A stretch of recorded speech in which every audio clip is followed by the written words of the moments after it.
इस न्यूज के प्रायोजक हैं Balaji academy, PSC coaching centre, पड़ाव चौक, मुंगेली। जिले में लंबे समय से बैंक प्रबंधनों की घोर लापरवाही देखने को मिल रही है। आए दिन शहर में स्थित एटीएम में अव्यवस्था देखा जा सकता है, लेकिन बैंक प्रबंधन किसी अनहोनी का इंतजार करते बेसुध सोए हुए हैं। ऐसा ही एक नजारा देखने को मिला जिला के लोरमी ब्लॉक में, जहां एक ऐसा भी एटीएम है जहां मवेशी भी पैसा निकलवाने के लिए जाते हैं। ये कहें तो कोई अतिशयोक्ति नहीं होगी। जी हां, फोहारा चौक स्थित स्टेट बैंक के एटीएम में घोर अव्यवस्था के साथ लापरवाही बरती जा रही है। यहां सुरक्षा की दृष्टि से ना तो कोई सुरक्षा गार्ड है और ना ही एसी लगाई गई है।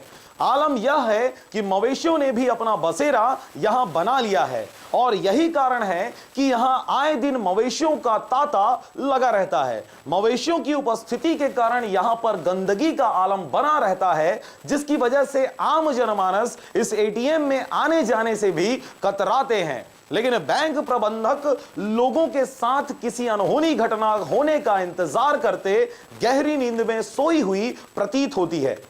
Bureau report, RJ रमजाजर।